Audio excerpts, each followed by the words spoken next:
Hi student, देखिए अपना topic चल रहा था रोटेशन ऑफ ऑडिटर। इसमें मैंने आपको ये बता दिया था कि किन किन कंपनियों पर रोटेशन के प्रावधान लागू होते हैं। इसका मतलब ये है कि ऐसी कौन सी कंपनियां हैं जिनमें एक ऑडिटर को नियुक्त करने के बाद आप उसे पुनः नियुक्त नहीं कर सकते। तो बताओ, अंकेक्षक की पुनः नियुक्ति संभव है या नहीं है? बताएं, क्या एक ऑडिटर को रीअपॉइंट कर सकते हैं या नहीं कर सकते? तो अंकेक्षक की पुनर्नियुक्ति क्या है? संभव है। लेकिन कुछ कंपनियां ऐसी हैं जिसमें अंकेक्षक के पद की अवधि समाप्त होने के बाद आप उसे पुनर्नियुक्त नहीं कर सकते। इसी को अपन क्या कहते हैं? रोटेशन। कि साहब उनकी जगह पर कोई और आएगा, वो नहीं आएगा, क्योंकि ऑडिटर को क्या होना है? यहाँ पे रोटेट होना है। क्या ये अयोग्यता है? बताओ, जो ऑडिटर का रोटेशन है क्या वो अंकेक्षक की अयोग्यता है? ये अयोग्यता नहीं है। इसका मतलब वो किसी और कंपनी में ऑडिट कर सकता है, लेकिन उस कंपनी में वापस नहीं आएगा। अब बात आती है आपके दिमाग में कि सर कितने टाइम तक नहीं आएगा, कब तक वो पुनर्नियुक्त नहीं हो सकता? तो ये मैं आज आपको बताने जा रहा हूं। इसको समझना, जो हमारा टॉपिक चल रहा है रोटेशन, इसमें हम पढ़ने जा रहे हैं provision of rotation. Provision of rotation section अपनी वही चल रही है 139 सब सेक्शन 2। आपने मेरे से ये तो पढ़ लिया कि किन कंपनियों पे रोटेशन के प्रावधान लागू होते हैं और किन पे नहीं होते। अब रोटेशन का मीनिंग क्या है कि साहब अगर रोटेट होना है तो कितने दिन तक वो वापस नहीं आएगा? तो यहां एक बार ध्यान से समझना कि जो ऑडिटर होते हैं वो आपको दो ही तरीके से काम करते हुए दिखेंगे। मार्केट में जो चार्टेड अकाउंटेंट ऑडिट करते हैं वो दो ही तरीके से काम करते हैं, या तो अकेले एकल अंकेक्षक के रूप में। For example mister J, CA अकेला काम कर रहा है, बस कोई पार्टनरशिप फर्म नहीं, कुछ नहीं। या फिर सीए मिलकर क्या बना लेंगे? पार्टनरशिप फर्म, या तो ये साझेदारी फर्म बनाएंगे, या फिर क्या बनाएंगे?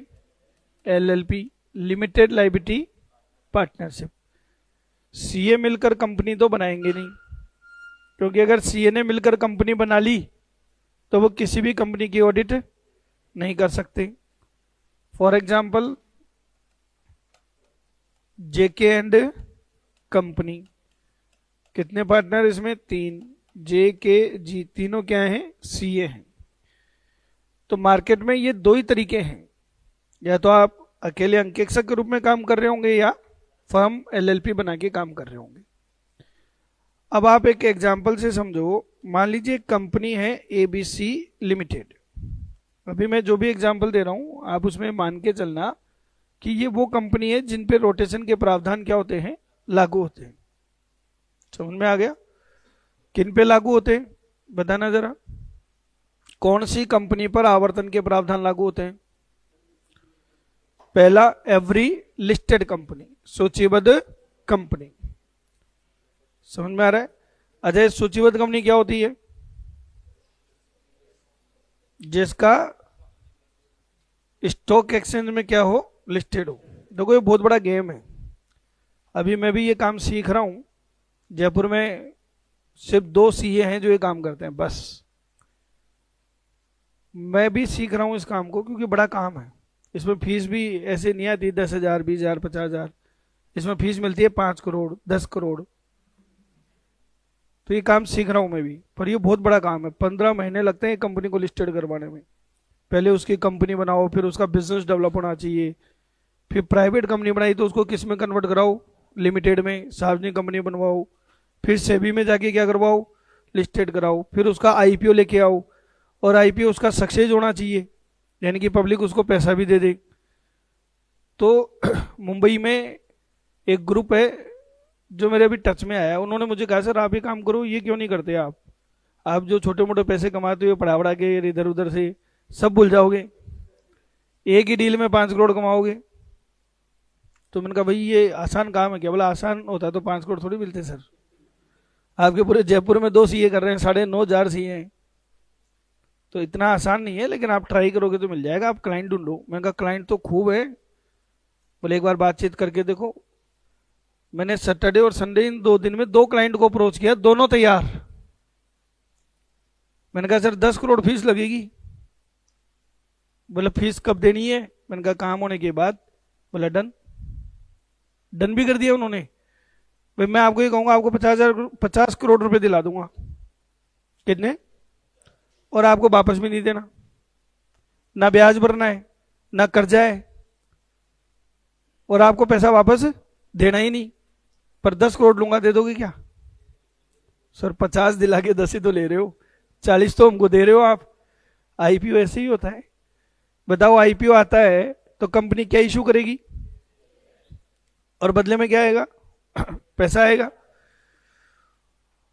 शेयर होल्डर को हमें क्या देना है? शेयर ही तो देने हैं। आप बताओ उनको रिटर्न में क्या दें हम? शेयर के अलावा लाभ। लाभ होंगे तो देंगे, लाभ ही नहीं होंगे तो नहीं देंगे। कोई भाई कर्जा थोड़ी ले लिया जो ब्याज देना ही पड़ेगा। तो कंपनियां आईपीओ वगैरह लाती हैं, जैसे एक अभी अन्नपूर्णा बेकरी का आया था, वो उन्होंने ही करवाया पूरा आईपीओ, 50 करोड़ का आईपीओ आया था, सक्सेस रहा। कंपनी के पास में 118 गुना सब्सक्रिप्शन आए। मतलब अगर कंपनी 500 करोड़ भी मांगती ना तो उसको 500 करोड़ भी मिल जाता। तो ये ऐसे मार्केट में गेम होते हैं। तो जो कंपनियां आईपीओ लाती हैं स्टॉक एक्सचेंज में, क्या होती हैं? लिस्टेड होती हैं, वो क्या कहलाती हैं? सूचीबद्ध कंपनी कहलाती है। ये बात समझ में आ गई? और किसके ऊपर अप्लीकेबल है जी? अब मान लो कोई कंपनी सूचीबद्ध नहीं है, स्टॉक मार्केट में नहीं है, पर सार्वजनिक कंपनी है, यानी जनता से पैसे ले सकती है पर ले नहीं रही, तो फिर आप वहां पे क्या चेक करोगे? उसकी कैपिटल। कौन सी कैपिटल? Paid-up capital. अगर वो कितनी हो, 10 करोड़ या उससे अधिक, तो वहां पे भी ऑडिटर को रोटेट होना पड़ेगा। तीसरा, निजी कंपनी, अगर उसकी पेड-अप कैपिटल कितनी हो, 50 करोड़ या उससे अधिक। इसमें ध्यान रखना बच्चों, मार्केट की बुक्स में आपको कितना देखने को मिलेगा? 20 करोड़, क्योंकि ये जब स्टार्टिंग आई थी एक्ट की तब 20 करोड़ था, फिर इसको अमेंड करके कितना कर दिया? 50 करोड़ कर दिया। समझ में आ रहा है? हर साल अमेंडमेंट आते हैं, और अमेंडमेंट आपको ध्यान रखने पड़ते हैं। जैसे अभी बजट आया, तो बजट में जितने भी जूनियर अकाउंटेंट है टैक्स फ्री हो गई, क्योंकि 6 लाख तक की लिमिट कर दी, आपकी इतनी सैलरी होगी तो आपको तो टैक्स ही नहीं भरना। तो ये हर साल चेंज आते रहते हैं, हमें अपडेट्स भी ध्यान रखने पड़ते हैं। और चौथा बताओ कौन सी कंपनी है? कोई भी कंपनी हो, चाहे वो निजी और चाहे सार्वजनिक हो, अगर उसने बैंक से और वित्तीय संस्थाओं से ऋण ले लिया, और वो ऋण क्या है? बकाया है। कितना? 50 करोड़ या उससे ज्यादा। या फिर जनता से जमाएं ले ली, जो बकाया है कितनी? 50 करोड़ या उससे ज्यादा। तो ये बड़ी बड़ी कंपनियां हो गई, इनके ऑडिटर को कंटिन्यू हम ऑडिट करने नहीं देंगे। ऑडिटर के पद की अवधि क्या होती है ये बताओ? ये तो पढ़ चुके हैं मेरे से। अंकेक्षक के पद की अवधि क्या होती है? 1 एजीएम टू 6 एजीएम, यानी कि कितनी साल हो गई? एबीसी लिमिटेड ने अपना ऑडिटर अपॉइंट किया, किसको? मिस्टर जे को। कितने साल के लिए? 1 एजीएम टू 6 एजीएम। कितने साल के लिए अपॉइंट कर लिया? अब ये 5 साल इसके सकुशल पूरे हो गए, मतलब ना तो ये बीच में छोड़ के गया, ना कंपनी ने इसको हटाया, ना इसने कोई त्याग पत्र दिया। 5 साल शांति से काम हो गया, 5 साल पूरे हो गए। अब 5वें साल के बाद, यानी कि 6ठी एजीएम में बताओ क्या होगा? वे कंपनी ऑडिटर को नियुक्त करेगी। अब ये कंपनी कौन सी है? जिस पे आवर्तन के प्रावधान लागू होते हैं। तो ये कंपनी उस ऑडिटर को वापस से क्या नहीं कर सकती, नियुक्त नहीं कर सकती। किसको नियुक्त नहीं करेगी? जे की जगह पर कोई और ही आएगा। कौन आएगा? कोई भी आ जाए लेकिन जे नहीं आएगा। इसको रोटेशन कहते हैं। तो सर ये अपनी शक्ल कब तक नहीं दिखाएगा? मान लो यहां 5 साल पूरे हो गए, तो ये कब तक नहीं आएगा वापस? तो बच्चों इसको वनवास जाना पड़ेगा। जैसे प्रभु राम वनवास गए थे, लेकिन प्रभु राम के टाइम पे वनवास था 14 साल का। आजकल तो उम्र ही कम हो गई, 14 साल वनवास जाके करेगा क्या? तो इन्होंने ये जो वनवास है ये कितने टाइम का दे दिया? लगातार 5 वर्ष। समझ में आ गया? हम इसको टेक्निकल लैंग्वेज में कहेंगे कूलिंग पीरियड। कूलिंग पीरियड है कि घर बैठो भैया, हमारे यहां मत आना, हमको शक्ल मत दिखाना अपनी। कितने साल तक? नहीं, कितने साल तक बोलो? हाँ, लगातार 5 साल तक। दोनों में फर्क है। अब प्रभु राम वनवास गए कितने साल? 2-3 महीने गए, फिर उनका मन नहीं लगा, लो चलो मम्मी से मिल आते हैं। एक बार मिल आए, एक दिन, फिर वापस चले गए। ऐसा थोड़ी होता है वनवास। लगातार 14 वर्ष के बाद ही आएगा। समझो? अच्छा, वनवास हुआ किसको था? प्रभु राम को कि लक्ष्मण को? तो लक्ष्मण क्यों टक लिया साथ में? बताओ। वो इंटेलिजेंट था, वो अपनी बीबी से परेशान था। नहीं समझे? देखो पॉजिटिव सोचो आप। अपनी बीबी को नहीं ले गया साथ में, उसको छोड़ गया। बोले मैं भाई की सेवा करूंगा। अरे बीबी का क्या, ब्याह के लाए थे उसको छोड़ गए, और आएगा भी कब? 14 साल बाद। इसके पीछे भी एक साइंटिफिक फॉर्मूला था, भगवान की रची हुई रचना थी जी। रावण का एक बेटा था मेघनाथ, उसको वरदान था कि तुझे केवल एक ऐसा इंसान मार सकता है जो 14 साल से सोया नहीं हो, 14 साल में नींद नहीं ली हो। ऐसे कुछ था कॉन्सेप्ट, जो भी 12-14 जो भी थे, कि साहब वो नींद नहीं ली हो उसने, तो ही तू मरेगा, नहीं तो मरेगा नहीं। और ये तो साहब ह्यूमन बॉडी है, नींद तो लेनी पड़ेगी। आप 2 दिन मत लो, तीसरे दिन अपने आप आ जाएगी। तो साहब लक्ष्मण जी तो बड़े स्वामी भक्त, भाई भक्त थे। बोले मैं माता सीता का और भैया का ध्यान रखूंगा, जंगली जानवर हैं और हैं, मैं नहीं सोऊंगा, पहरा दूंगा। तो निंद्रा देवी उत्पन्न हुई। उनका अरे ऐसे थोड़ी होता है, सोना पड़ेगा तुझे। मैं नहीं सोऊंगा, चाहे मर जाऊं, सोऊंगा नहीं। बोले एक ही तरीका है, फिर तेरी नींद कोई और उधार ले ले, तेरी जगह कोई और सो ले। तो बच्चों 14 साल तक सुमित्रा देवी सोती रही और लक्ष्मण जी जागते रही। ये इसलिए पूरा एक कॉन्सेप्ट है ना भाई, सोना ही है तो फिर जंगल में कहीं को जाना है। बात समझो? सेम कहानी यहां पर लगा देंगे। ऑडिटर 5 साल ऑडिट करेगा, 5 साल चाहे टुकड़ों में हो जाए। 5 साल ऑडिट कैसे हो जाए? चाहे टुकड़ों में, कि 2 साल ऑडिट कर ली, 1 साल रेस्ट ले लिया, फिर वापस कितने साल आ गए?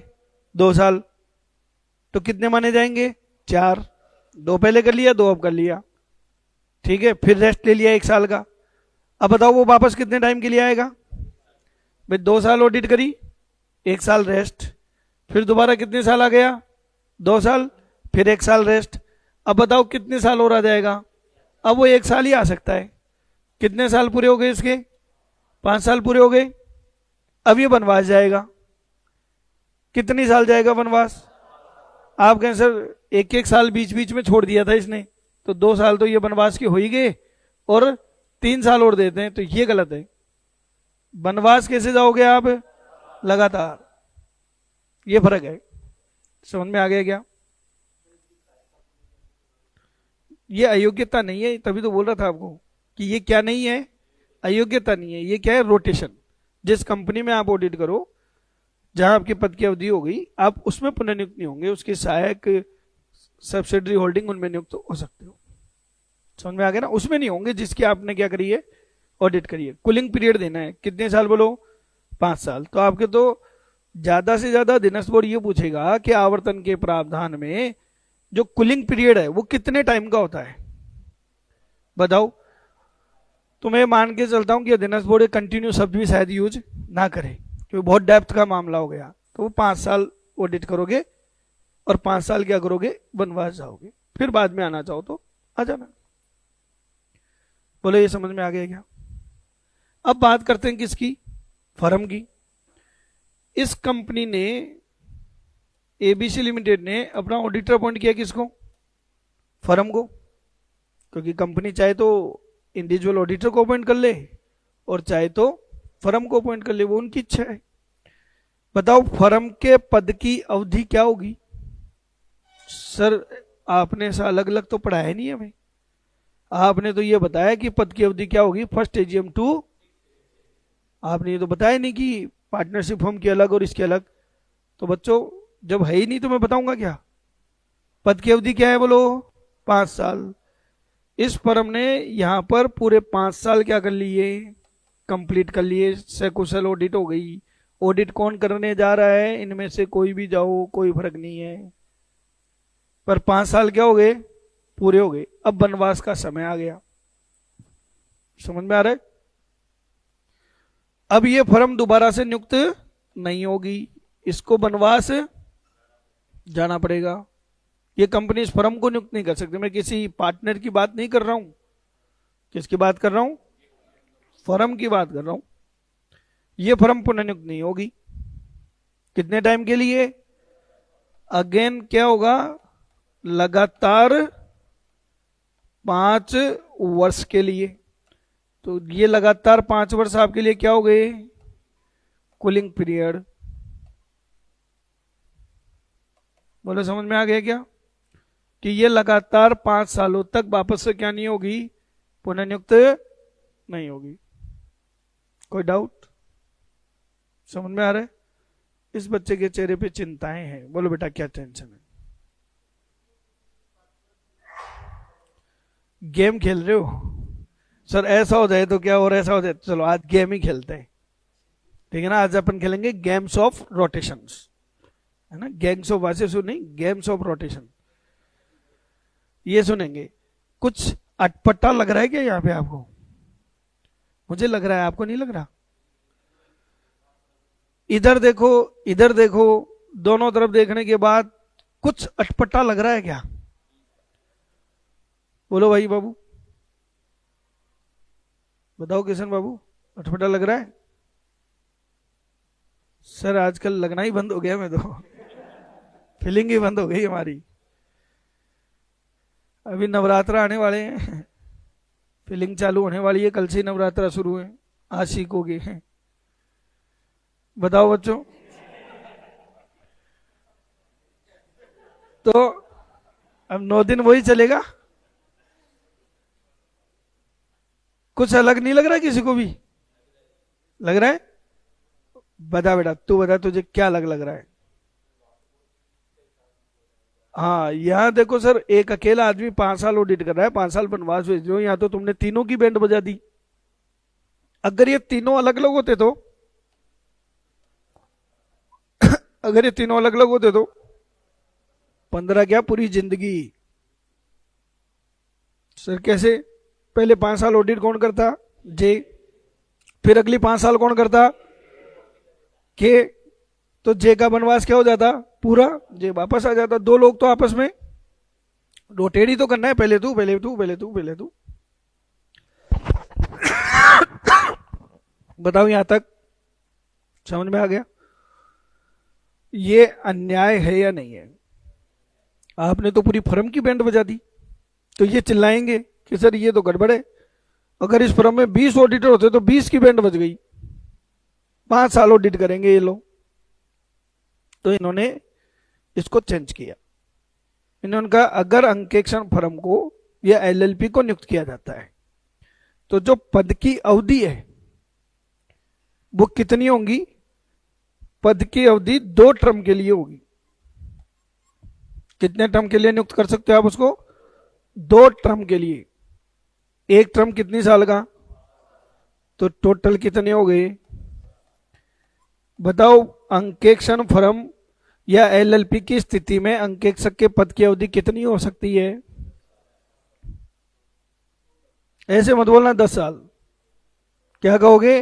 5 साल की 2 टर्म। सर बात तो वही है। नहीं, बात वो नहीं है, ये एक्ट है। देखो एक्ट में तो थोड़ा सा भी लैंग्वेज चेंज होते ही खेल जाओगे। सर 5x2 ही होते हैं, तो कितने करोगे? 5x2 10, तो 10 ही तो बोल रहे हैं हम। आप अगर 10 बोल रहे हो तो इसका मतलब आप ये कहना चाह रहे हो कि फर्स्ट एजीएम में अपॉइंट करो 1 to 11, जबकि ऐसा अपॉइंटमेंट होता ही नहीं। अपॉइंटमेंट कैसे होगा बताओ? 1 to 6 और फिर 6 to 11। इससे कितने टर्म के लिए अपॉइंट है? लगातार 10 साल अपॉइंट नहीं कर सकते आप। पहले 5 साल अपॉइंट करोगे, फिर और 5 साल अपॉइंट कर दो। और वनवास क्या रहेगा? लगातार 5 वर्ष। ये है रोटेशन के प्रावधान। बोलो समझ में आ गया क्या? प्रोविजन समझ में आ गए? अब हम इसके खेलते हैं गेम। मैं आपको कुछ गेम बताऊंगा, उसको खाली सुनना है, समझना है। एग्जाम के पॉइंट ऑफ व्यू से इतना काफी है। गैप कितना हुआ वो कोई मायने नहीं रखता। वनवास तभी पूरा माना जाएगा जब लगातार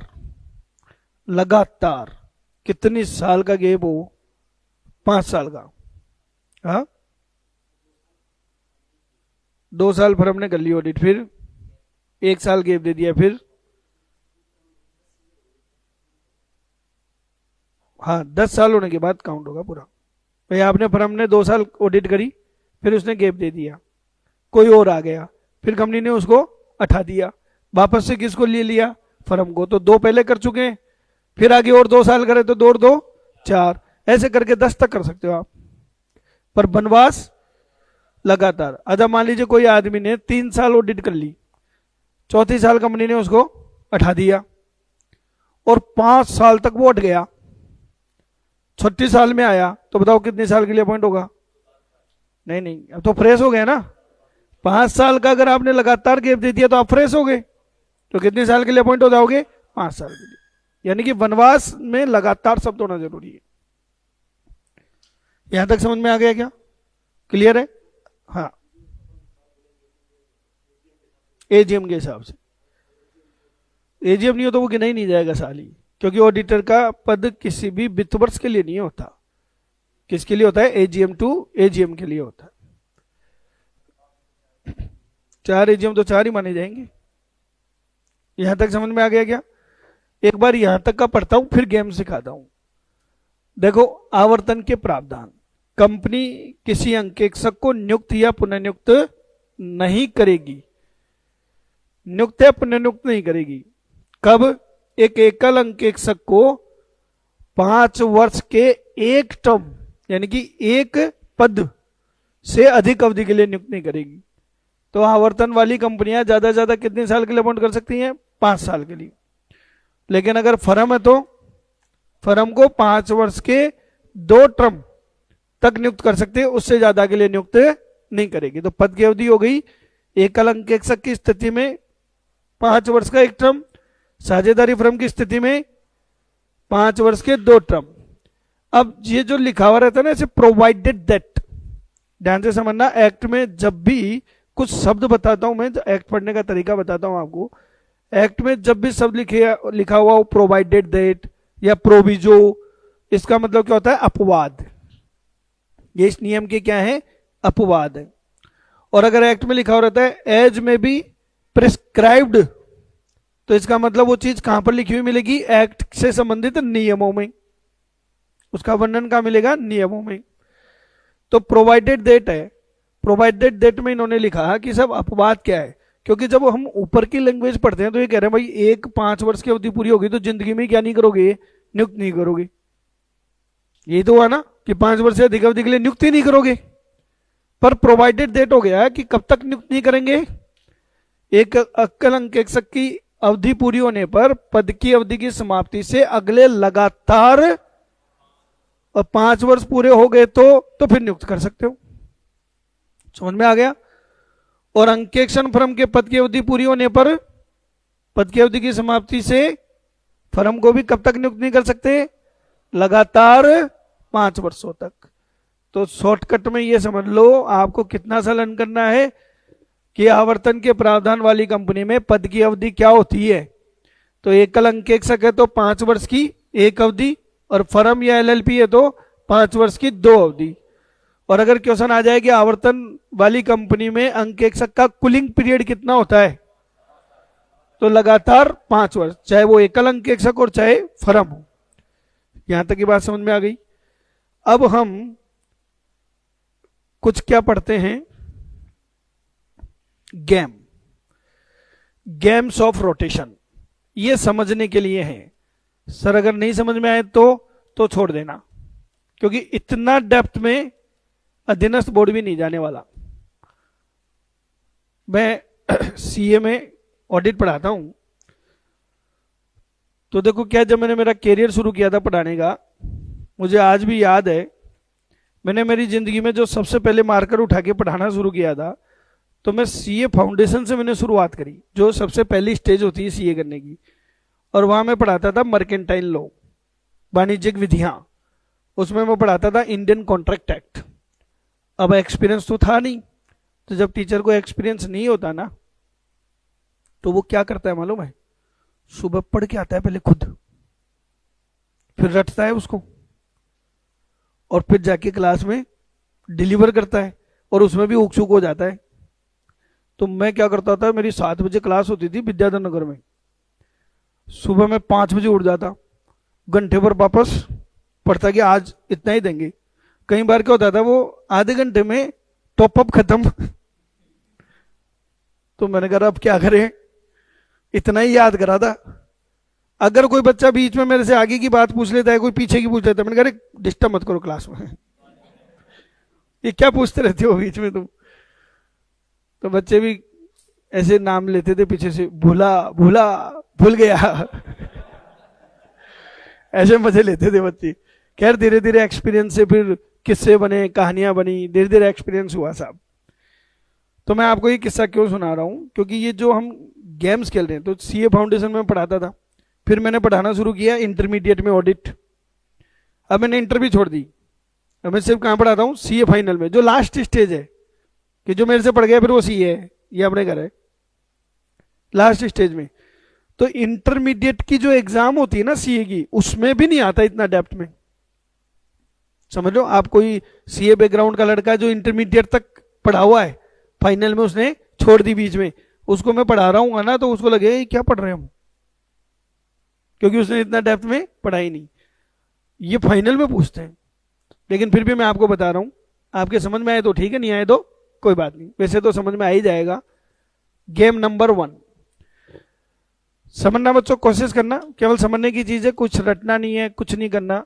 एबीसी लिमिटेड ने अपना ऑडिटर अपॉइंट किया किसको, जेके एंड कंपनी को। कितने सी हैं इसमें, 3। जे के जी, बताओ कितने टर्म के लिए अपॉइंट कर सकते हैं इसको, 5 साल के 2 टर्म, 10 साल क्या हो गए इसके, पूरे हो गए। इन 10 सालों से ऑडिट चल रही थी, समझ में आ रही है, 10 साल सकुशल क्या हो गए, पूरे हो गए। इस जे ने देखा अरे वनवास का समय आ गया, अब ये कंपनी वापस हमें अपॉइंट नहीं कर सकती। तो इस जे ने क्या किया, ये अपनी फर्म ही छोड़ दी, ये जो साझेदारी फर्म थी उसको छोड़ दिया, और क्या बन गया, मिस्टर जे, खुद का काम चालू कर दिया, साझेदारी फर्म छोड़ दी। कहानी समझ में आ रही है। अब ये कंपनी इसको अपॉइंट करना चाहती है, कितने साल के लिए, 5 साल के लिए। मेरा क्वेश्चन अब आपसे ये है, कर सकती है कि नहीं कर सकती, बताओ। नहीं कर सकती, कर सकती है। नहीं, फर्म ने किया है, ये फर्म में पार्टनर था 10 साल हो गए। देखो बच्चों, मैंने क्या कहा, पद की अवधि किसकी समाप्त हुई, तो किसको पुनर्नियुक्त नहीं कर सकते, इसको तो कर ही सकते हैं, जे को तो कर ही सकते हैं। ये कोई अयोग्यता थोड़ी है, ये अयोग्यता नहीं है, ये तो आवर्तन है। रोटेट करना है फर्म को करो, जे को क्यों कर रहे हो, तो ये जे को नियुक्त कर सकती है। अब जे ने साहब ऑडिट ले ली, कितने साल हो गए ऑडिट करते हुए? 5 साल। जे ने देखा अरे वनवास का समय हुआ, इसने अपनी दुकानदारी क्या कर दी? बंद कर दी, और वापस किस में आ गया? फर्म में। इधर फर्म का वनवास पूरा हो गया, तो 5 साल ही तो वनवास जाना था, 5 साल पूरा हो गया। क्या ये कंपनी वापस इसको अपॉइंट कर सकती है अब? बिल्कुल कर सकती है। सर ये फिर क्या मतलब हुआ? सारे सी ऐसे ही कर लेंगे, एक्ट बना और तुमने धजियां भी उड़ा दी। बिल्कुल ऐसा कर सकते हैं, अगर कोई करना चाहे तो कर सकता है। लेकिन अब मैं आपको मजेदार बात बताता हूं, प्रैक्टिकली कोई भी ऐसा नहीं करेगा, कोई भी सी ऐसा नहीं करेगा। अगर करता है तो कंपनी एक्ट को कोई प्रॉब्लम नहीं है, करो। पर सीए करते नहीं है ऐसा, बताओ क्यों? मैं बताता हूं क्यों। जब मैं शुरू शुरू में सीए बना था तो मैं बैंक में जाता अपना विजिटिंग कार्ड लेके, सर मैं सीए हूं, मेरे को ऑडिट दे देना। कोई पूछता ही नहीं था, ना बैंक ऑडिट मिलती थी मेरे को, ना सरकारी कंपनियों की ऑडिट। हमारे तो बैंक ऑडिट तो ये मान लो हमारी कमाई का बहुत बढ़िया हथियार है, क्योंकि एक बैंक ऑडिट में 20,000 रुपये महीना मिलता है, 4 ऑडिट भी कर ली तो 80,000 रुपये महीने की इनकम हो गई। बात समझ रहे हो? तो बैंक ऑडिट मिलती ही नहीं थी। क्या कहते थे, आपकी फर्म कितनी पुरानी है? मैं कहा सर अभी सीए बनाई हूं, पुरानी कहां से होगी? तो बोले बेटा अभी थोड़ा एक्सपीरियंस लेके आओ। उनकी कंडीशन होती है कि आपकी फर्म इतनी साल पुरानी होनी चाहिए, इसमें इतने पार्टनर होने चाहिए, और उसको इतना एक्सपीरियंस होना चाहिए। जो मेरी सीए फर्म है 1981 की रजिस्टर्ड है, जब मैं पैदा भी नहीं हुआ था तब की रजिस्टर्ड है, क्योंकि हमने भी हमारी खुद की नहीं बनाई, जो पहले से बनी हुई थी उसमें जाके हम मिल गए, ताकि पुराना एक्सपीरियंस मिल जाए। क्योंकि मार्केट में नए को कोई काम नहीं देता, लोग क्या मांगते हैं, और ये ऑडिटें बड़ी बड़ी है, तो नए सीए को कैसे दे देंगे? अब बताओ कोई सीए एक ऑडिट के चक्कर में रोज अपने आप को नया एक्सपीरियंस देगा क्या? भाई आप फर्म में पार्टनर हो नहीं, आपने स्टार्ट की नई दुकानदारी, आपको नया ही माना जाएगा। फिर यहां से छोड़ के या वापस आए तो इस फर्म में आपको वापस से नया माना जाएगा। तो कंपनी कहती तुमको करना हो तो करो। तो कोई भी सीए ऐसा करेगा नहीं, और करे तो हमें कोई तकलीफ है नहीं। ये गेम समझ में आ गया? Game number 2।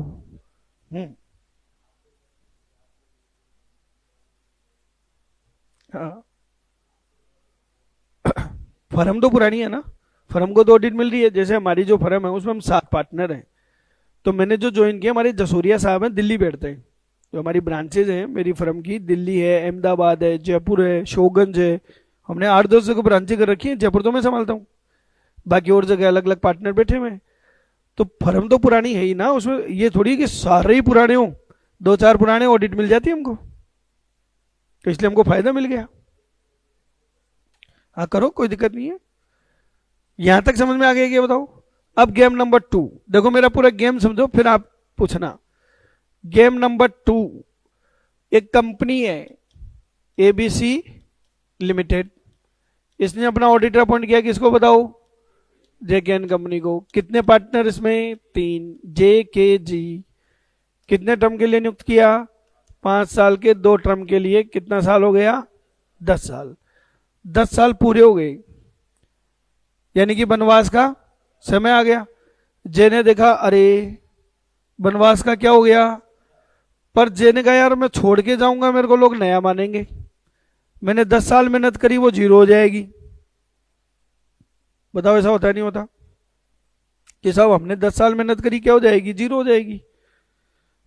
तो ये बड़ा दिमाग वाला आदमी था, इसने छोड़ा नहीं। एक सीए फर्म और थी जिसका नाम था क्या? PQ and company. इसमें 2 पार्टनर थे। कौन कौन? पी और क्यू।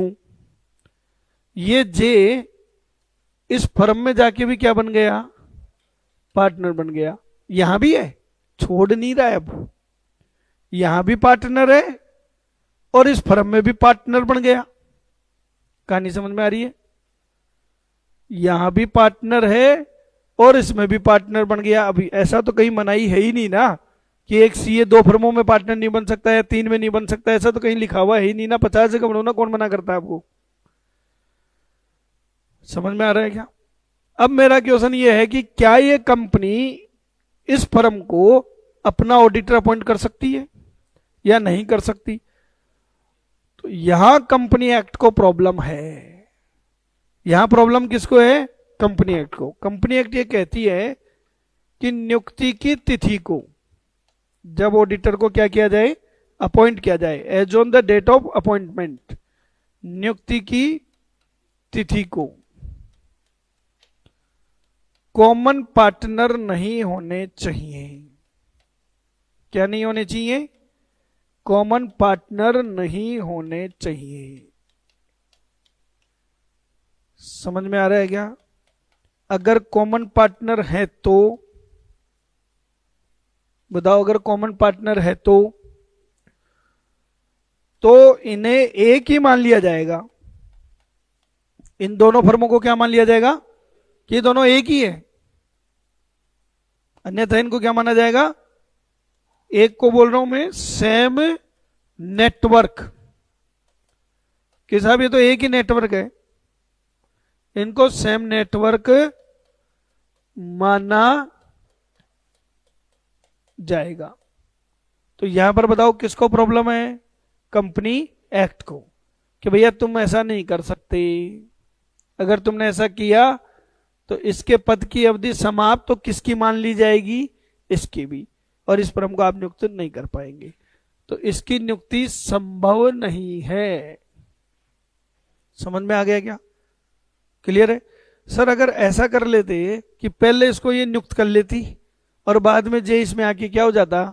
शामिल, तो कोई दिक्कत नहीं है, क्योंकि यह अयोग्यता नहीं है। हमें फोकस करना है नियुक्ति की तिथि को। As on the date of appointment there must not be common partner, otherwise they will consider same network.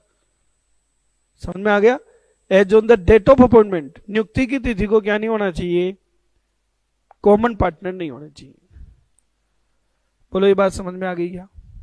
दो चीजें क्लियर है? कोई डाउट? आगे बढ़ूं। गेम नंबर 3, तीसरा गेम देखो बच्चों।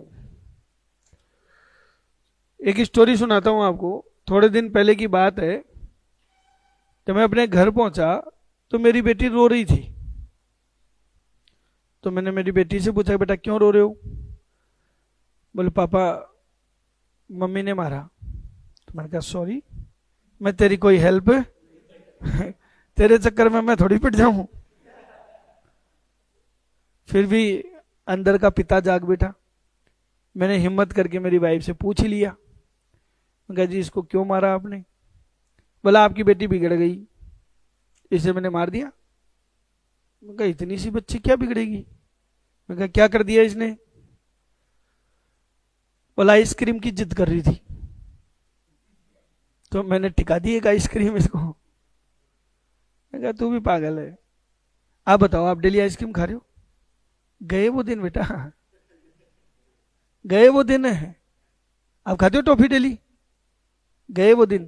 अरे पता नहीं कैसे कैसे पेरेंट्स हैं, बच्चे को पिज्जा नहीं खाने देते, कोल्ड ड्रिंक नहीं पीने देते, और डायलॉग क्या मारते, जंक फूड है, खाओ खूब खाओ, अपने आप बड़े होंगे छोड़ देंगे। तो मैंने कहा तो इतनी सी बात के लिए बच्ची को मार दिया तूने। मैं कहा ले चल बेटा, तेरे को मैं दिला के लाता हूँ आइसक्रीम। मैं उसको लेके जाने वाला था, इतने में एक आइसक्रीम वाला टन टन बजाते हुए आया। राजा कुल्फी भंडार, मटका कुल्फी 10 रुपए की। मैं कहा ये ले आ गया, अभी दिलाता हूँ तेरे को। तो मेरी बेटी क्या कहती मालूम है? पापा मैं ये नहीं खाती। मैंने कहा क्या कमी है? दूध की बनाई है अगले ने।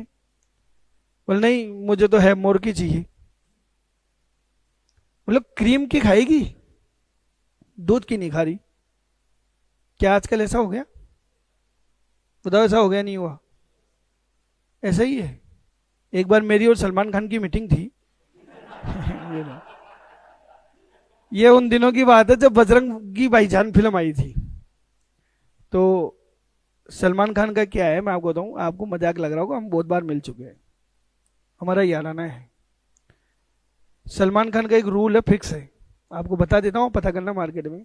जब भी उसकी कोई मूवी आती है, उसका जयपुर में पहला शो, मूवी का पहला शो ईपी में, ईपी देखा ना आपने, वो उमंग स्कूल के बच्चों के लिए फ्री रहता है, उसमें बाहर के अलाउ नहीं करता वो। सलमान खान की मूवी का पहला शो ईपी में उमंग स्कूल के बच्चों के लिए सलमान खान की तरफ से क्या है, फ्री है। जो मेंटली रिटार्डेशन वाले बच्चे हैं, जो मंदबुद्धि होते हैं ना, तो सलमान खान के डोनेशन बहुत देता है। या आप सिपरापत पे जाना, मानसूर में मेरे घर के बाजू में ही है, उमंग स्कूल है, जिसमें सिर्फ मंदबुद्धि वाले बच्चों की स्कूल है, नॉर्मल बच्चे नहीं होते उसमें, स्पेशल चाइल्ड है सारे। तो वो पूरी स्कूल मेन सिपरापत रोड पे सलमान खान ने बनाई है। पैसा सारा किसने दिया है, सलमान खान ने। तो मैं भी उसमें क्या जुड़ा हुआ हूँ, मैं भी वहां पे जाके डोनेशन वोनेशन देता रहता हूँ, तो हमारा टच हो गया मामला। तो सलमान खान से मैं मिला, मैंने कहा यार सल्लू, अब देखो घर की सी बात हो गई ना, मैं कहा यार तेरी जो बजरंगी भाईजान जो फिल्म आई है, इसकी ऑडिट मैं कर दूं। तो वो शेरू को क्या बोलता है, जो उसका बॉडीगार्ड है ना, शेरू, बोले इस आदमी को उठा के बाहर फेंको। यार कमाल है। आप मुझे बताओ, मेरे में सलमान खान में से कौन बेटर है? वो एक्टिंग करता है पर्दे पे, मैं रोज करता हूं क्लास में, समझो 12 महीने एक्टिंग चलती है मेरी। तो वो तो सीजनल करता है। दूसरी बात, सीपीटी की एग्जाम दे लेना, उसमें फेल हो जाए, हम सीए। पर क्या दुनिया है ना, नाम के पीछे भागती है। मेरे से ऑडिट नहीं करवाएगा, किससे कराएगा? पीडब्ल्यूसी, केपीएमजी, डिलोइट। मैं कह रहा हूं एक बार सेवा का मौका तो दो, सर्विस बढ़िया नहीं मिले पैसे मत देना और बोलो, पर एक बार मौका तो दो। बताओ, नाम के पीछे भागते नहीं भागते लोग, नाम के पीछे भागते हैं। तो मेरा भी तो दिमाग सटकेगा। मैं कहा ये जयपुर में जन्मा हुआ जुगल जयपुर में ही मरेगा, क्यों नहीं पीडब्ल्यूसी बन जाएंगे? तो अब कहानी सुनो। एक कंपनी है एबीसी लिमिटेड, ये मुझे अपॉइंट करने वाली है नहीं। बड़ी कंपनियों साहब बड़े लोगों को अपॉइंट करेगी, हमारे जैसे को कौन अपॉइंट करेगा? छोटे मोटे सीए को अपॉइंट करने वाली है नहीं। नाम किसका बड़ा? पीडब्ल्यूसी, PricewaterhouseCoopers, chartered accountant firm, international renown, पूरा विश्व जानता है इसको। तो जयपुर का मिस्टर जे किसके पास पहुंचा? पीडब्ल्यूसी के पास। ये कहता है साहब आपका नाम चाहिए। पीडब्ल्यूसी ने कहा क्यों दूं नाम? आपका नाम चाहिए, नाम क्यों दूं? देखो अभी आपने देखा होगा मनीष सर ने एक चाय पी है, ये पिए ना, ये मेरे द्वारा फंडेड थी, मैंने बेची है चाय। चाय कितने रुपए की आती है? ये 30 रुपए की थी, ये 30 रुपए की थी, मंगल चाय वाले की। पी गया ना, पीछे गली में है मंगल चाय वाला, उदयपुर का ब्रांड है। अगर आपने एक बार उसकी चाय पी ली ना, दूसरी चाय पीने के लायक नहीं रहोगे, इतनी भयंकर क्वालिटी देता है। पर पैसे ले रहा है 30 रुपए, 30 की क्वालिटी भी है साहब। तो आजकल लोग ब्रांड के पीछे भागते हैं। तो पीडब्ल्यूसी का भी हमारा एक नाम है, हम आपको नाम क्यों दें? तो मैंने कहा सर आपको उसका बदले में पैसा देंगे। अभी जो 30 रुपए की चाय आई है उसमें से मंगल चाय तो मेन तो उदयपुर का है, यहाँ तो फ्रेंचाइजियां दे रखी है उसने। तो ये चाय वाले को तो 10 रुपए मिलने हैं, 20 रुपए किसके पास जाने हैं? मंगल वाले के पास। जगह जगह पे आजकल चाय के भी शोरूम खुल गए, है कि नहीं है? चाय कॉफी खूब चल गए। तो नाम है साहब, नाम के पीछे दुनिया भागती है। तो मैंने भी नाम लेने के लिए किसके पास भागा? मैं। पीडब्ल्यूसी ने कहा कि जो भी फीस आएगी उसका 50% हमारा और 50% तुम्हारा। काम कौन करेगा? मैं करूंगा। साइन कौन करेगा? मैं करूंगा। जिम्मेदारी किसकी? मेरी। पर नाम किसका? पीडब्ल्यूसी का। हमने टाई अप कर लिया। मैंने यहां पे आके सर्जन इंस्टीट्यूट के ऊपर बोर्ड टांग दिया पीडब्ल्यूसी। लोगों को क्या दिख रहा है कि ये क्या है? पीडब्ल्यूसी है, जबकि पीछे कौन है? जे है। ये कंपनी किसके पास आई? मिस्टर जे के पास। क्या समझकर आई? पीडब्ल्यूसी। और इसको अपॉइंट कर दिया। इसने ऑडिट कितने साल कर ली?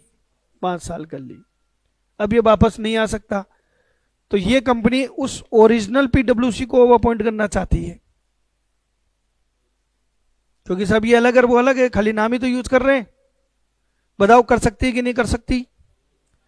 तो यहां कंपनी एक्ट को फिर प्रॉब्लम है कि यदि कोई भी चार्टेड अकाउंटेंट किसी ब्रांड नेम या फिर किसी ट्रेड नेम के तहत काम करते हैं, कोई भी चार्टेड अकाउंटेंट ब्रांड नेम या ट्रेड नेम के तहत काम करते हैं, तो इनको क्या मान लिया जाएगा? सेम नेटवर्क का मान लिया जाएगा। ये मान लिया जाएगा कि इसके पद की अवधि समाप्त तो इसकी भी समाप्त। समझ में आ गया? तो एक ही ब्रांड नेम, एक ही ट्रेड नेम के तहत अगर कोई काम करता है, भले ही उनकी स्टेटस क्या है अलग अलग है, पर उनको माना क्या जाएगा? एक ही माना जाएगा। 2 बातें याद हो गई? दोबारा बताऊं, नियुक्ति की तिथि को क्या नहीं होने चाहिए? कॉमन पार्टनर नहीं होने चाहिए। दूसरी बात, सेम ब्रांड नेम और ट्रेड नेम के तहत काम नहीं होना चाहिए। 2 बातें समझ गए क्या? क्लियर है? गेम नंबर 4, चौथा गेम। एबीसी लिमिटेड ने अपना ऑडिटर अपॉइंट किया किसको? जेके एंड कंपनी को। ध्यान से समझना बच्चों, इसमें कितने पार्टनर हैं? 3। जे के जी 5 साल के 2 टर्म के लिए इसको नियुक्त किया गया, 10 साल के लिए नियुक्ति हो गई। वनवास का क्या हुआ? समय। जे ने देखा अरे वनवास का क्या हो गया? समय हो गया, इसने ये फर्म छोड़ दी। दूसरी सीए फर्म है पीक्यू एंड कंपनी, जिसमें कितने पार्टनर थे? 2, पी और क्यू, और इसमें जाके कौन मिल गया? जे। क्या ये कंपनी इसको अपना ऑडिटर अपॉइंट कर सकती है या नहीं कर सकती? बताओ बच्चों, क्या ये कंपनी इसको अपना ऑडिटर अपॉइंट कर सकती है कि नहीं कर सकती? बताओ। कर सकती है। क्यों? क्योंकि कॉमन नहीं है ना, यहां से तो छोड़ गया, कॉमन नहीं है। समझ में आ रहा है क्या? क्लियर है? अब आप में से कुछ बच्चों से पूछते हैं, ये बच्चा बताएगा कभी मूवी देखने गए हो? थिएटर पे देखिए मूवी। मूवी में गाना आया जिसमें लोग डांस कर रहे हैं, हीरो भी डांस कर रहा है, अच्छा ना, गाने पे डांस करते हैं लोग। एक बात गौर करना, कभी भी जब हीरो डांस करता है उसके पीछे 5-4 लोग और डांस करते हैं, साइड एक्टर साइड में होके डांस करते हैं। आपकी नजर किस पे रहती है? हीरो या हीरोइन? जैसा भी मामला है, साइड एक्टर पे कोई नजर मारता है क्या? 2002 में मैंने एक मूवी करी थी, मैं मुंबई था उस टाइम। एक मूवी आई थी और मैंने उस मूवी में पार्टिसिपेट किया था। मेरी मूवी का नाम था नन्हे जैसलमेर। आप गूगल करके देखना, नन्हे जैसलमेर में मेरी एक्टिंग की हुई है। मैं मूवी में गया था, पार्टिसिपेट किया था, एक गाना था, मेरा रोल 2 सेकंड का था, जिसमें एक एक्टर जो डांस कर रहा था, मुझे एक शीशा पकड़ के खड़ा होना था। यूं मैं लोगों को बताता हूं, लोगों को फिल्म दिखा देता हूं कि देखो ये रहा, में ध्यान ही नहीं जाता, परवाह ही नहीं है। साइड एक्टर की कौन परवाह करता है? बताओ, करता है क्या? नहीं करता ना। ऐसे ही हमारी फर्म में क्या होते हैं, हम 3 पार्टनर हैं। कौन कौन? जे के जी। सारे तो मेन हीरो नहीं होंगे ना, कोई एक क्या होगा? मेन हीरो होगा। जो मेन हीरो होगा, हमारे इंस्टीट्यूट को पहले ही बताना पड़ता है कि भाई तुम्हारी फर्म का मेंबर इंचार्ज कौन है, मेंबर इंचार्ज कौन है। जो मेन हीरो है हम उसको क्या कहेंगे? Member incharge. Member incharge, member incharge समझ गए? जो इस फर्म का इंचार्ज है, मुख्य क्या है? मेंबर है। अगर कोई पार्टनर ऐसा है जो क्या था? मेंबर इंचार्ज था, प्लस उसने ही वित्तीय विवरणों को क्या किया था? सर्टिफाई किया था। यानी साइन किसने किए थे? उसी ने किए थे। और अगर वही छोड़ के चला जाए तो मेन हीरो ही छोड़ के चला जाए तो बच्चों वो फिल्में फ्लॉप ही होती हैं जिसका हीरो मर जाता है। आप देखो बेचारे गुंडे लोग इतनी गोलियां चलाते हैं दर दर दर, हीरो के एक नहीं लगती, और हीरो एक चलाता है उतने में सामने वाला ढेर, क्योंकि पब्लिक देखना ही ये चाहती है। गोली को थोड़ी मालूम है कौन हीरो है कौन गुंडा है, उसके तो लगती ही नहीं है, और गुंडे के बेचारे के लगते ही ढेर। ऐसा होता है ना, क्योंकि जनता चाहती ही नहीं कि हीरो मर जाए। यहां तो हीरो ही छोड़ गया, तो इस फर्म में कुछ बचा क्या? तो यहां पे कंपनी एक्ट ने प्रोविजन डाल दिया कि यदि कोई साझेदार जो क्या था, मेंबर इंचार्ज था, जिसने वित्तीय विवरणों को प्रमाणित किया था, अगर वो छोड़कर किसी और फर्म में चला जाता है तो भी इन दोनों को क्या मान लिया जाएगा? सेम नेटवर्क मान लिया जाएगा। बोलो ऐसा होता है कि नहीं होता? देखो इससे पहले हम एक इंस्टीट्यूट में पढ़ाते थे, यही जूनियर अकाउंटेंसी के लिए, हम तो 2011 से पढ़ा रहे हैं, 2011 की जो वैकेंसी आई थी उसमें पढ़ा रहे हैं। तो हमारा कोई इंस्टीट्यूट नहीं था, हम दूसरी जगह पढ़ाते थे। तो मेरा और मनीष का तो बचपन से ही साथ, हम तो दोनों साथ ही गए जहां भी जाते हैं। तो सब क्या हुआ, वहां से हम थोड़े से दुखी हो गए, कुछ मैनेजमेंट की प्रॉब्लम थी, कुछ फीस की प्रॉब्लम थी, तो छोड़ दिया। जो ही हमने छोड़ा सारे बच्चे भी हमारे साथ साथ पीछे आ गए। क्यों? क्योंकि इंस्टीट्यूट मैनेजमेंट से नहीं चलता। किससे चलता है? पढ़ाने से चलता है, और मेन पढ़ाने वाले हम थे, तो हम चले गए, उधर ही बच्चे आ गए। ऐसे ही कहानी यहां पे हो रही है। इस फर्म में मेन हीरो कौन था? जे। ये छोड़ के किस में चला गया? पीक्यू में। तो मेन फर्म में कौन हो गया? ये हो गया। तो इन दोनों को क्या मान लिया जाएगा? सेम नेटवर्क मान लिया जाएगा। अगर ऐसा हुआ है तो आप ऑडिट इसको नियुक्त नहीं कर सकते। बोलो गेम समझ में आ गया? क्लियर है? अब आ जाओ आखिरी गेम। आखिरी गेम को ध्यान से समझना बच्चों। ये मैं क्या कहना चाह रहा हूं उसको थोड़ा सा प्रैक्टिकल है, समझना है। हालांकि आज की डेट में इसकी कोई वैल्यू नहीं रही, क्योंकि जब नया नया एक्ट आया था तब इसकी वैल्यू थी, अब तो कोई मतलब रहा नहीं इसका, ये प्रोविजन बेकार हो गया। फिर भी समझा देता हूं। बताओ ये एक्ट कब से लागू हुआ है? कंपनी एक्ट 2013 कब से लागू हुआ है? 1 अप्रैल 2014 से। इससे पहले कौन सा एक्ट था? Company act 1956। और कंपनी एक्ट 1956 में अंकेक्षक के पद की अवधि क्या होती थी? First AGM to next AGM, फिर next AGM to next AGM, फिर next AGM to next AGM, और आवर्तन का नाम ही नहीं था। यानी कि एक ऑडिटर कंटिन्यू ऑडिट किए जाए किए जाए किए जाए किए जाए किए जाए, कोई लिमिट ही नहीं थी। अचानक से एक एक्ट आया।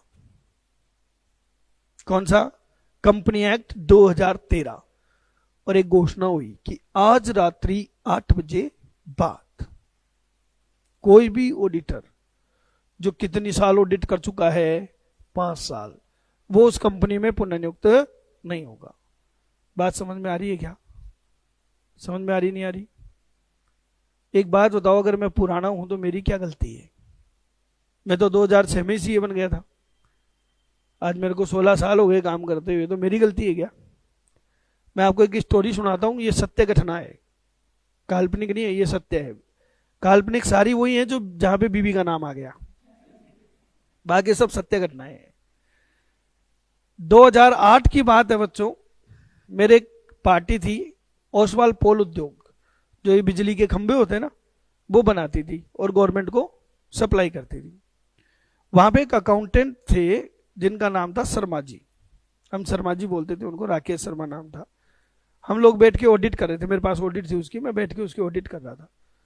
इतने में वो शर्मा जी का बेटा आया, उसने मेरे को कहा नमस्ते अंकल। तो मैंने कहा शर्मा जी ये कौन? शर्मा जी ने कहा जी अपना बेटा है। मैं कहा क्या करता है? बोले ये रिलायंस लाइफ इंश्योरेंस में मैनेजर है। मैं कहा वेरी गुड यार, आपका बेटा रिलायंस में मैनेजर है, और क्या चाहिए? मैं कहा बेटा क्या सैलरी है तेरी? तो उसने बताया 12,000 रुपये। क्या है? रिलायंस का मैनेजर और 12,000 रुपये? कल मनीष सर के पास एक चार्टेड अकाउंटेंट का फोन आया, जो हमारा भी जूनियर अकाउंटेंट का बेस ले रहा है। तो मनीष ने मेरे को बताया कि यार सीए का फोन आया। बोले सर मैं तो सीए कर ली, मैंने ऐसा नहीं पढ़ा जो आप यहाँ पढ़ा रहे हो। तो मैंने कहा सीए क्यों करेगा जूनियर अकाउंटेंट? बोले बावड़े, सीए 20-20 हज़ार में मिल रहे हैं, जूनियर अकाउंटेंट 60 हज़ार में, और आबकारी विभाग में लग गया तो बच्चों खींच के मेहनत करो रैंक के हिसाब से, ताकि विभाग भी वैसा ही मिले।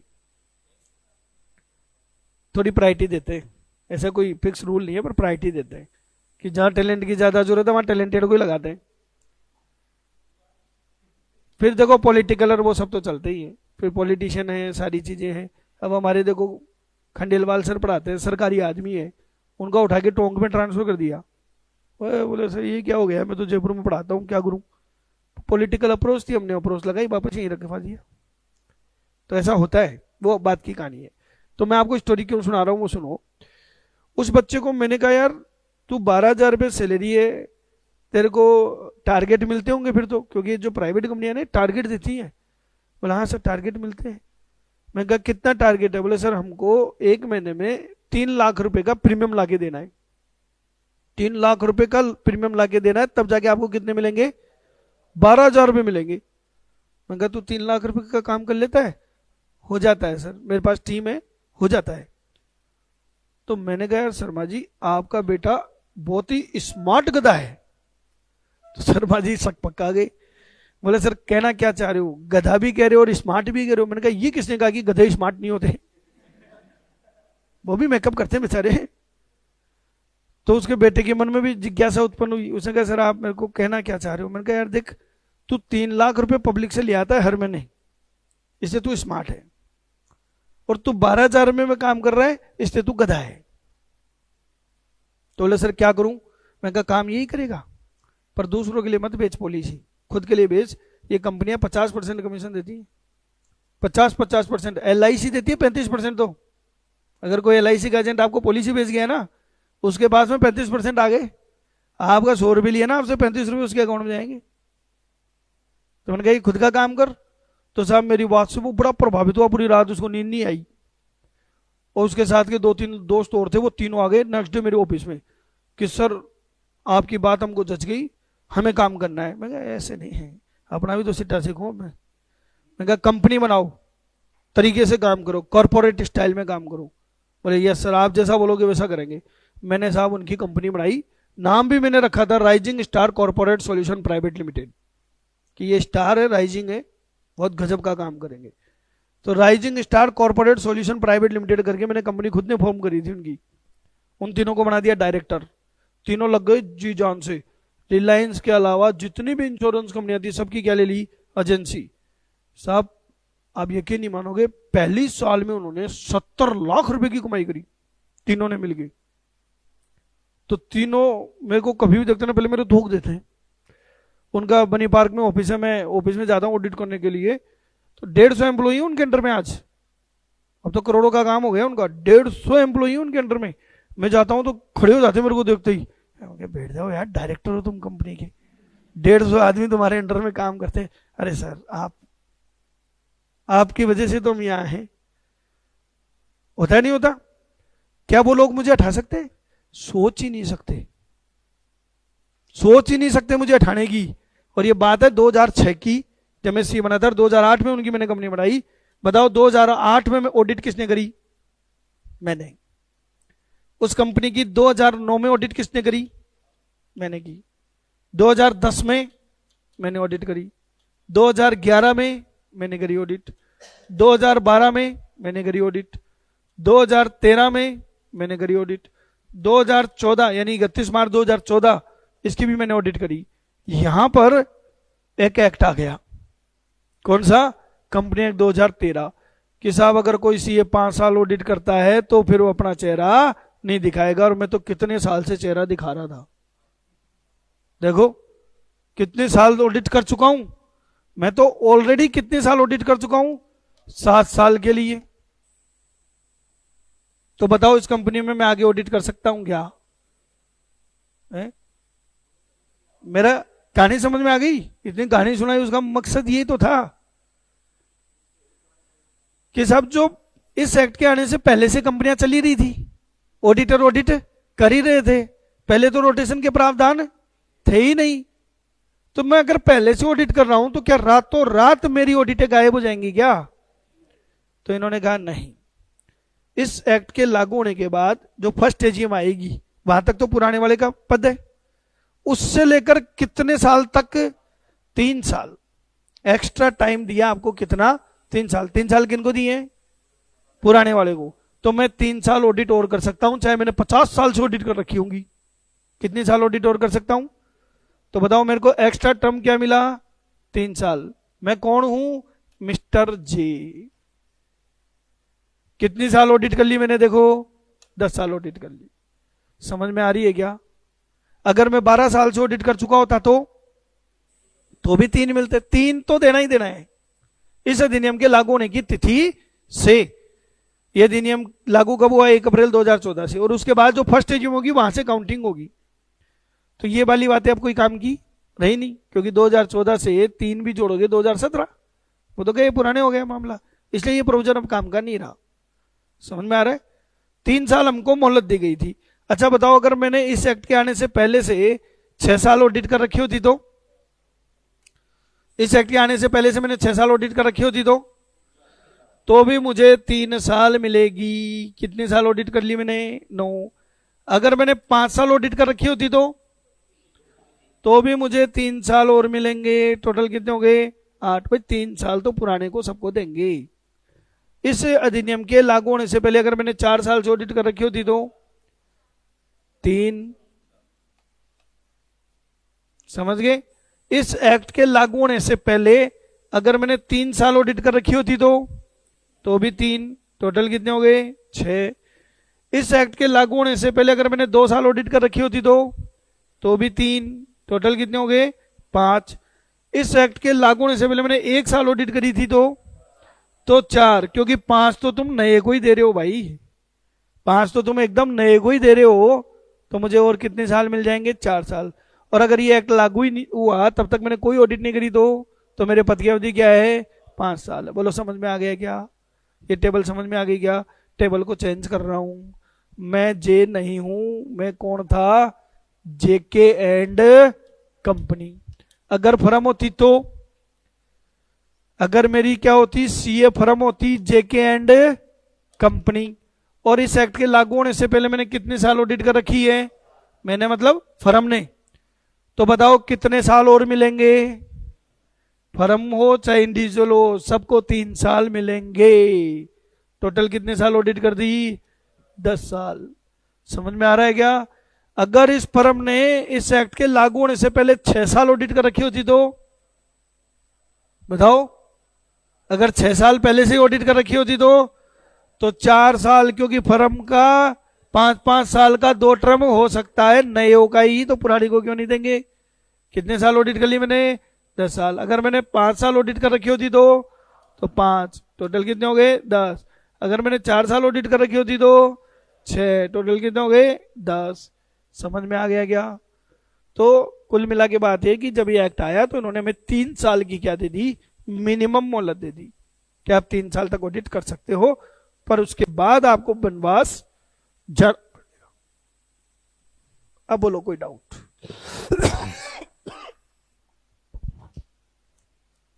पूछो बच्चों। अब किसी के मन में कोई शंका है? कोई गेम बच रहा है आपका कि सर ऐसा हो जाए ऐसा हो जाए? तो मैंने सारे गेम खेल दिए। समझ में आ गया? अब इसको पढ़ के सुनाता हूं। आवर्तन के अन्य प्रावधान। पहला, आवर्तन के प्रावधान इस एक्ट के लागू होने के बाद जो फर्स्ट एजीएम होगी। बताओ मैंने ऐसा क्यों कहा? क्योंकि जो पुराना ऑडिटर था उसके पद की अवधि क्या है? फर्स्ट एजीएम तक। तो पुराने वाला तो एजीएम में खत्म हुआ। फर्स्ट एजीएम से जितने भी एग्जिस्टिंग ऑडिटर हैं उनको कितना टाइम मिला? 3 वर्ष। 3 वर्ष के अंदर अंदर वो ऑडिटर जो भी करनी है कर लो, अपनी पेटी पैक करो, फिर रवानगी। बोलो समझ में आ गया? क्लियर है? ये गेम समझ में आ गया क्या? कोई डाउट? आगे बढ़ूं? सर बाकी के गेम कहाँ हैं? बाकी के गेम आपको मैं आगे बताऊंगा। इसमें नहीं जोड़े मैंने। किसमें लूंगा मैं? नियुक्ति का तरीके में। मुझे बताओ यहां तक सबके क्लियर है क्या? आगे बढ़े, चलो नेक्स्ट टॉपिक की तरफ चलते हैं। अगर आपको ध्यान हो तो मैंने जब ये धारा स्टार्ट करी थी, कौन सी, अंकेक्षक की नियुक्ति, तो मैंने एक बात बताई थी कि हम नियुक्ति कहां से कहां तक पढ़ेंगे, धारा 139 की उपधारा 1 से लेके 11 तक। अब एक बार आपको रिवाइज करवाता हूं।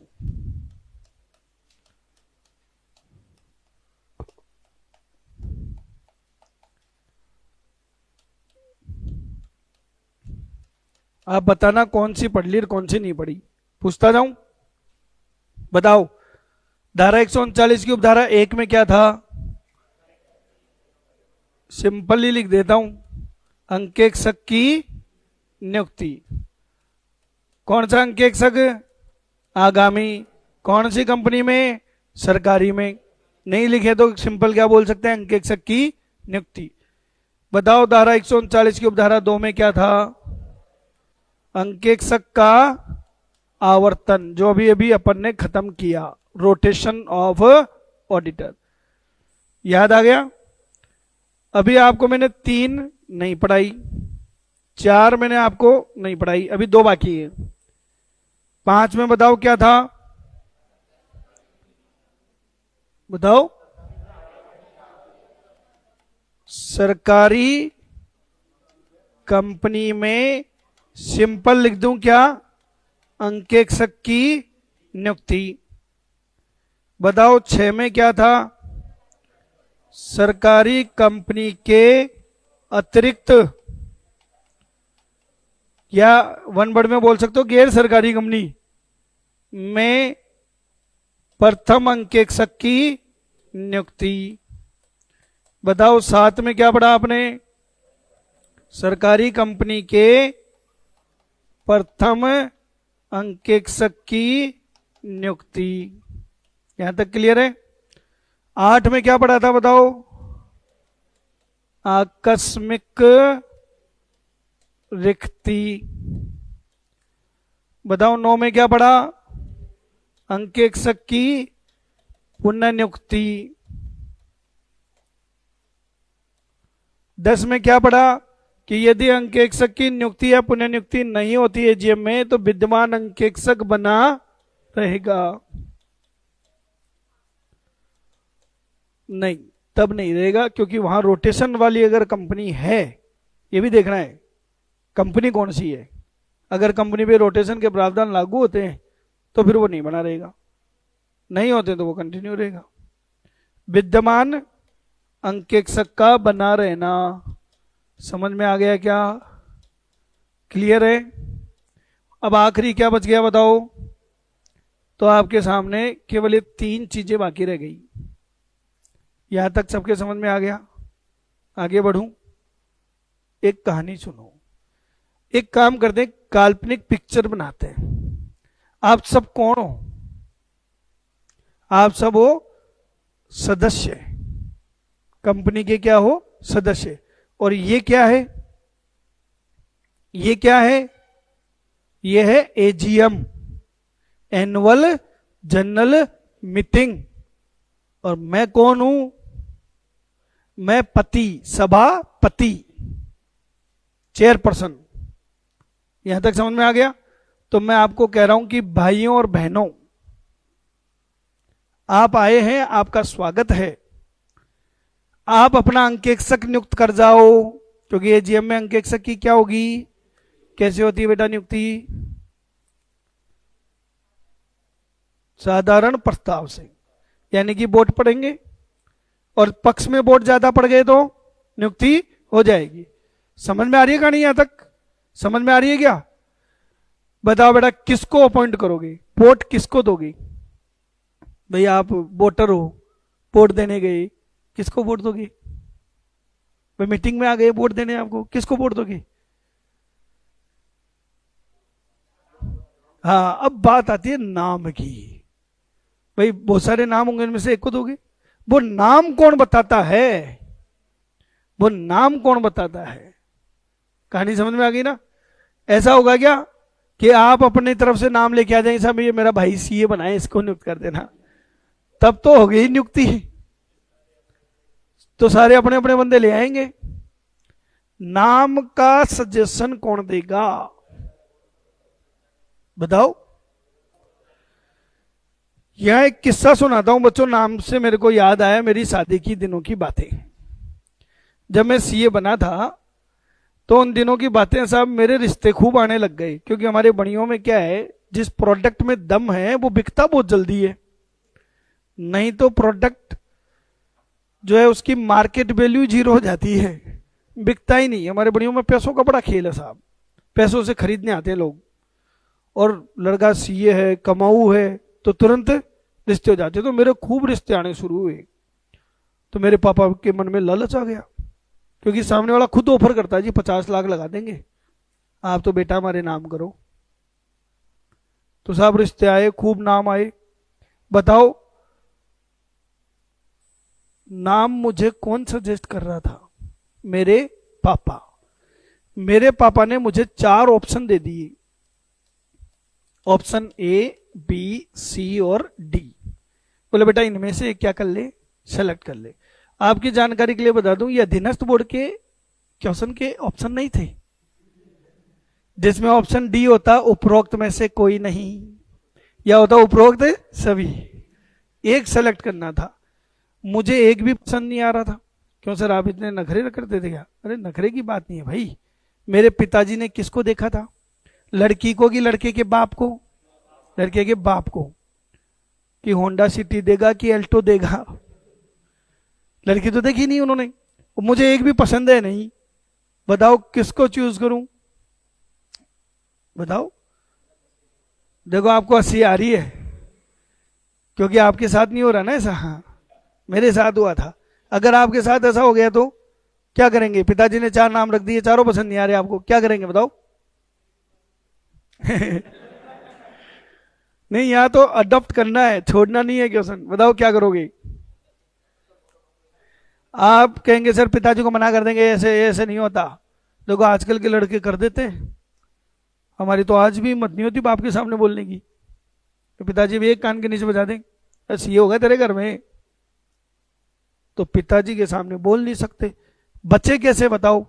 अगर ऐसी कोई सिचुएशन हो जाती है, आप कह रहे माता जी बेटा ये हाई कोर्ट सुप्रीम कोर्ट इस मामले में एक ही है, कोई मतलब नहीं है, मम्मी पापा की सबकी मिली भगत है। तो यहां पर आपकी मदद केवल कौन कर सकता है? आपकी अगर बहन है तो। लड़कियां जो है, जो बहन होती हैं, वो अपने भाई के लिए बहुत जान देती हैं, खासकर बहन क्या हो, बड़ी हो, तो वो अपने भाई का बहुत ध्यान रखती हैं। तो मेरे ऊपर तो भगवान ने ऐसी कृपा करी, मेरे तो 3 बहनें बड़ी, कि जब तक मैं पैदा हुआ नहीं मेरे माँ बाप रुके नहीं कि बेटा तो चाहिए। तो मेरे तो 3 बहनें। तो साहब मेरी तीनों बहनों की हो गई थी शादी। मैंने उनको फोन किया, मैंने कहा दीदी आपके भाई के साथ अन्याय हो रहा है। बोले क्या हो गया भैया बता। मैंने कहा ये पापा है ना, पता नहीं कैसे कैसे ऑफर रख रहे हैं मेरे सामने। अरे मैं सीए एक भी बीए तक नहीं है, ये पैसे देख रहे। अब पापा को मैं क्या बोलूं? अच्छा लड़कियां क्या होती हैं, ये पापा की परी होती हैं, ठीक है ना, तो इनको पिताजी कुछ बोलते हैं नहीं, ये पिताजी के सामने बोल देती हैं। लड़के जो होते हैं ना, वो अपने बाप के गुस्से का शिकार होते हैं। ये जुल्म हम पुरुषों ने सहा है, हमें मालूम है। तो साहब मेरी 4 बहनें, उन्होंने कहा भाई तू चिंता मत कर, हमारे रहते हुए ऐसा नहीं होने देंगे। मैंने कहा यही सुनना था। अब साहब मेरी बहनों ने 4 ऑप्शन रख दिए,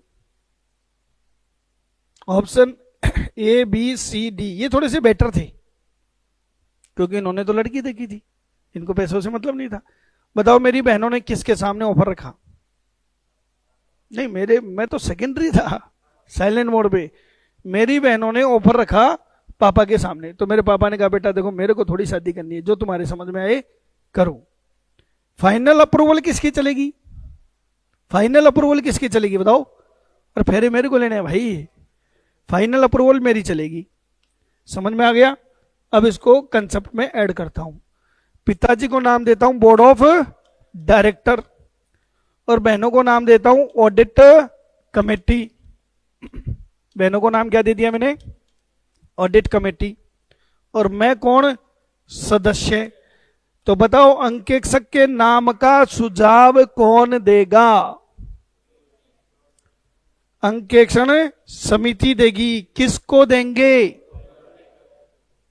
फिर दो बातें होंगी, या तो बोर्ड ऑफ डायरेक्टर एग्री होगा या डिसएग्री होगा। अगर एग्री हो जाता है तो ये नाम किसके पास पहुंच जाएगा?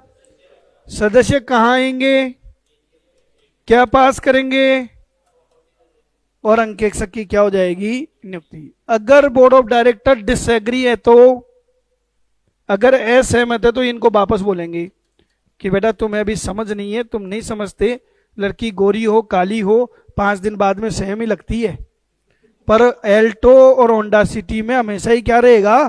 फर्क रहेगा, तुम्हें अभी जमाने की समझ नहीं है।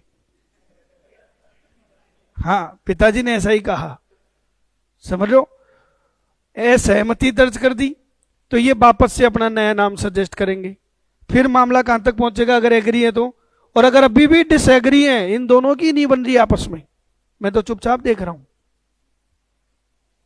तो बताओ इस सिचुएशन में क्या होगा? तो फिर बहनों को कर दो साइड में, एक लेवल तक ही चलता है इनका भी, चलेगी तो बाप की देखो। फिर पिताजी अपना खुद का सजेशन किसको देंगे? सदस्य को। फाइनल डिसीजन कौन लेगा? सदस्य लेंगे। बोलो यहां तक समझ में आ गई क्या? क्लियर है? मैं आपको एक बात और बता दूं, आखिरी बात है बस, फिर दूसरे सब्जेक्ट पढ़ते हैं। जब मेरी सगाई की बातें चली रही थी तो मैंने मेरी मम्मी के सामने मेरी एक इच्छा जाहिर करी। मैंने कहा मम्मी मेरी एक इच्छा है। तो मम्मी ने कहा बोल बेटा क्या चाहिए तेरे को? मैंने कहा लड़की में मेरी पसंद से शादी करना चाहता हूँ। इतना बोलते मम्मी टेंशन में आ गई, रे बेटा अपनी जाति की तो है ना। मैंने कहा मम्मी आप गलत समझ गए, मैंने कोई लड़की पसंद नहीं कर रखी, जहां बोलोगे मैं शादी करूंगा, पर मेरी एक रिक्वायरमेंट है। बोला हाँ बोल। मैंने कहा लड़की सीए होनी चाहिए। भाई मैं सीए, वो सीए, समझ जाएंगे एक दूसरे को कि क्या एडजस्टमेंट करना है फाइनल। तो मेरी मम्मी को मैंने इतना सही बोला था तो पहली बार मुझे नारी शक्ति का परिचय मिला।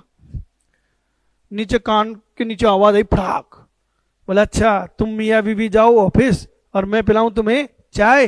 बेटा ऐसा नहीं होगा, हमारे खानदान में आज तक कोई जॉब करने वाली नहीं आई और ना ही मैं लाने दूंगी। मैं कहा मम्मी ऐसा क्यों?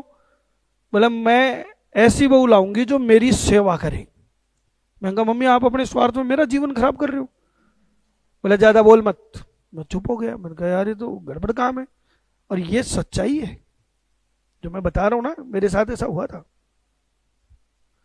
तो साहब मैंने भी मम्मी को चैलेंज दे दिया। मैंने कहा मम्मी चलो ठीक है आप जहां बोलोगे शादी करूंगा, पर आपको स्टाम्प पेपर पे लिख के देना पड़ेगा कि जिसको लेके आओगे वो आपकी सेवा करेगी। अब मेरी मम्मी टेंशन में आ गई क्योंकि सास भी कभी बहू थी। क्यों लग रहा मैंने सेवा करी हो तो मेरी सेवा करे? पूरा हिंदुस्तान छान मारा, कोई मिली नहीं, कोई नहीं मिली, ऐसे होती नहीं तो मिलेगी कहां से?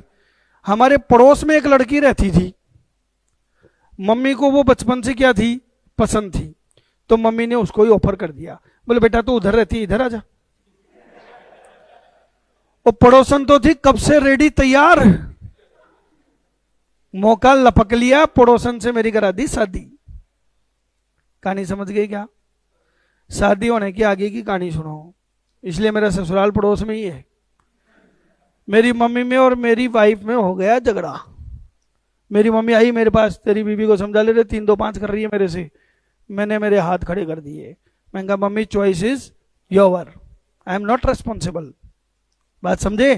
इसको कहानी से जोड़ दे। इसे नाम का सुझाव किसने दिया?